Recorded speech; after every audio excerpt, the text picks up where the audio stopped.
It was so expensive to put on a show that if it didn't do well, if you didn't have a guaranteed audience, people weren't taking that risk. So that's why you get the retreads. Well, same as in Hollywood with, let's do Leave It to Beaver, the movie.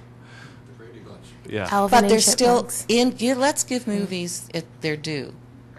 That there are still people, there's still the independent movies producers that are taking the risk and putting movies out there that move the bar forward.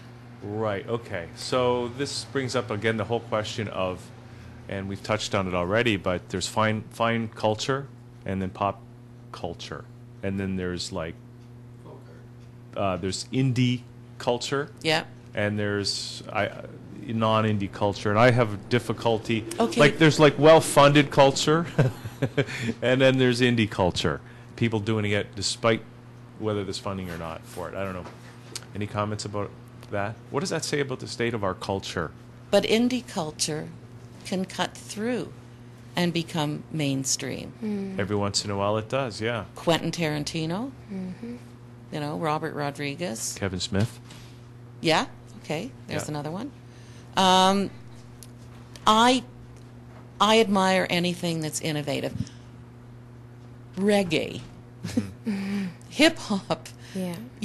Where you can create a musical form that will literally transform. So you go and you can see Arabic hip hop. A lot of the stuff coming out of France from the North African immigrants, and I approve of that. That nothing stands still. That it moves forward.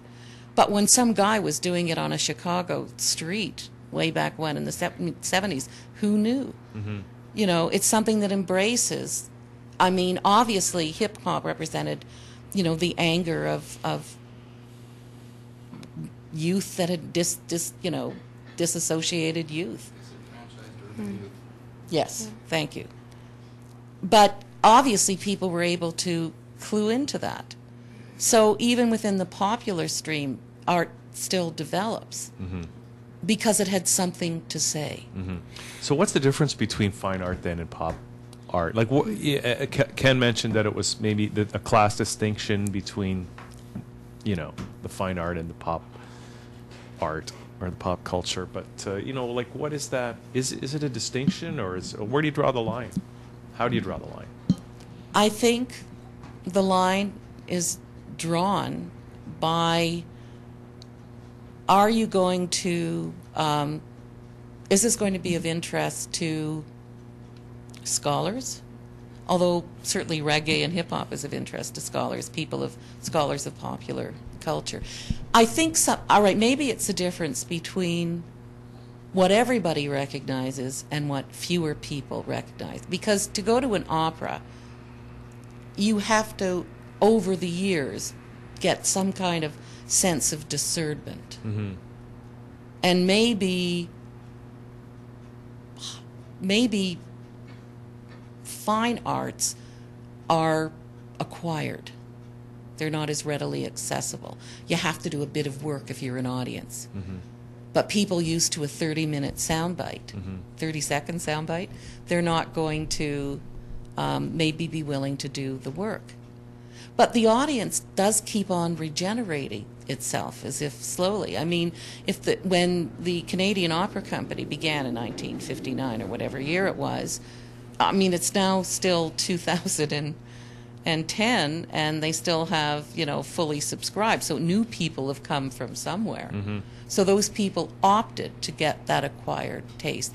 I think, rightly or wrongly, I think that the finer arts perhaps feed the soul in a more philosophical, psychological, emotional way. I think there's another point that could be raised. And as a jazz, is he like the devil's advocate? Is that the role? No, I'm a jazz pianist actually. So I know that you fine arts to me are the classically trained individuals. Okay. That you need classically trained individuals to do them. Well, you don't just dance ballet without some kind of formal training. You don't just sing opera without some kind of formal training. Okay, but what about or even all actors have to have some kind of training, even if they're doing indie work in a Well, garage if you wanted to look at actors as fine artists, I mean, there you go again with the classical training, and that's why I would bring up Shakespeare, because there's a big difference between that kind of acting and method acting, even though they But I would include in my turf of the fine arts a show put on in a church basement by a couple of kids who've just graduated from, theater school. But at least, I guess there is a point of training in that. Well, that's one of the elements that I'm looking at. I mean, as a jazz pianist, what I've noticed is that I play bars where there's people talking and drinking and so on and so forth. You wouldn't necessarily put a string quartet in a bar, because there is that attitude that, a bar is beneath the art form. Whereas jazz grew up in bars and whorehouses, and so therefore it's always had that stigmata attached to it. Even though now you go to university to learn jazz, and they're pretty much cranking out the same kind of generic jazz musician that Bill Evans and a number of people have created. Stan Getz, even the West Coast sound. So it's lost its urban roots a little bit. And it's lost its folk element, because even ballet at one point was a folk event. Opera was, when Verdi is going down to listen to the fishermen sing and taking those melodies and incorporating them into his art, he's not just being a fine artist, he's also being connected to the people, and I think that's why that music had the strength that it did once. And now what we're doing is we're going to the museum and we're looking at beautiful things that were made 100 years ago. Well, maybe the definition of art is something that takes on a life of its own and lives beyond the generation in which it was created. Oh, you know what I think art is? I think it's a matter of opinion. Well, that's for sure. It all exists on opinion. I mean, the thing to me sometimes is that maybe we don't consider Britney Spears to be art, but there's millions of people out there enjoying her product. Absolutely. And if 100 years from now people are still enjoying her, then one could say her art lived beyond her time. It already has. I am not a snob. I hope I haven't given that opinion No. or impression, because that would hurt me deeply, because I really try and support the arts on all levels. Like the show that got me here was just a small little indie show, and I think it's my job to support the big and the and the big and the small. But I admire anyone who does their craft and does it well, be it Britney Spears or Beyonce, or, not that I necessarily recognize their songs, but clearly they're touching many, many people, Madonna. So, I admire any artist that's able to touch people in some way. Maybe that's the definition of art, that you touch people, and maybe Eurotrash doesn't, and that's what bothers me, to make this sort of full cycle. Ken, you got something to say. I know you're...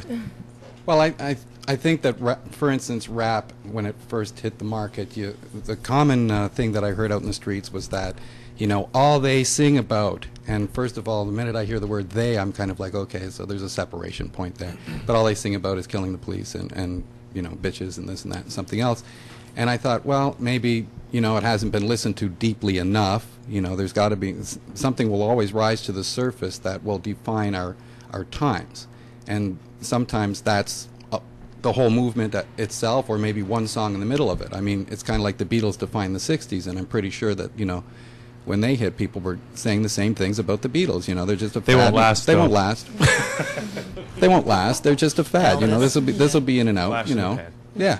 And but as time progresses, it's that kind of influence from one core thing. Elvis Presley is a byproduct of what was going on in urban America. And even more to the point, black urban America. Well, when I say urban, I mean black, actually. But white people don't live in cities? Well, they do. Okay. Absolutely. But in Elvis's time, he pretty much had to go to a black Methodist church to get that.